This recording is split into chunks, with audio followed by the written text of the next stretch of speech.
This is actually the second time that Tesla's had to do a recall for pieces of trim coming loose. And so it's maybe a little bit of a source of embarrassment, because it's one thing to have an issue pop up that I think for all automakers, even the best ones, they occasionally will have recalls that are a tad embarrassing.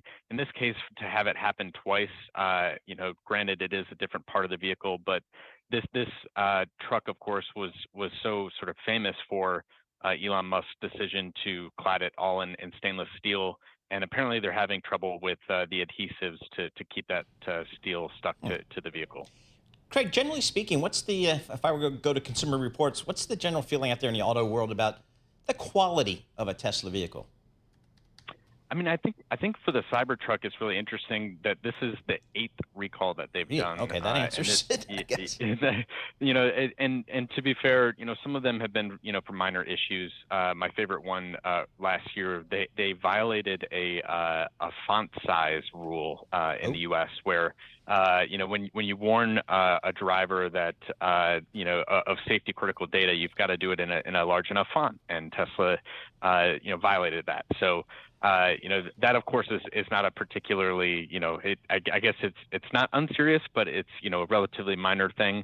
Some of these fixes that they've made, they've been able to handle them via over-the-air software updates. But an issue like this trim defect, they will have to, have customers come into the stores or into the service centers, have a look at the vehicles, and in some cases have to do some repairs that will cost the company some money. And, I think generally the reputation, I think early on for Tesla, there was a lot of, noise within the auto industry about, this company makes vehicles with, big panel gaps. A lot of people didn't really necessarily care about that. And I do think, to Tesla's credit, they've gotten better on quality, but, recalls like this don't really help that reputation. So Tesla stock down at almost 2%, but it's not like it's been smooth sailing. It's been a really terrible few months for Tesla. What provides a bottom for this stock? I think, the Cybertruck, has been something of a letdown for them, right? It's the one new vehicle that they've had, really since the Model Y came out back in 2020. And so I think there were some hopes that this would be a big hit. And I think it's not really sort of delivered. I think the thing to look forward to if you're an investor is the redesigned Model Y that earlier this year, the company sort of released a look at the Model Y. It interestingly has, on the front end, it looks a little bit more like a Cybertruck in that it's got a light beam, running across it the way the Cybertruck does. There's some improvements on the interior, but I think there are some real questions about, is this enough in terms of, real significant updates and upgrades to keep up with a company like BYD, say in China. They made a lot of noise this week and turned a lot of heads with these claims about, being able to charge your EV in 5 minutes. And I think there's, a sort of creeping sense among investors that, if you want to see sort of innovation in EVs, you really look to China and look to companies like BYD or Xiaomi as opposed to Tesla.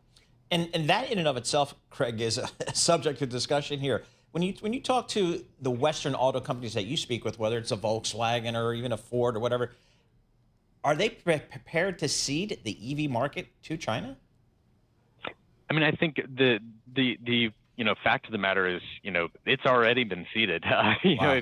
If you count, battery electric vehicles and plug-in hybrid electric vehicles together, it's roughly 2 in 3 electric vehicles that are sold in China. And, I think Tesla, to its credit, is a player to be reckoned with in that market.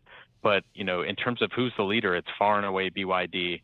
I think Xiaomi, is really getting a lot of attention, not just among media types like me, but, Ford CEO Jim Farley has really sung that company's praises, and he's not alone. There are other executives in the industry who I know really are watching what they're up to closely. It's sort of the Apple car that Apple, didn't manage to pull off, didn't manage to make. And I think there's a lot of concern within the industry about, just how much of a lead Chinese manufacturers and in Xiaomi's case, a tech company, just how much of a lead they've built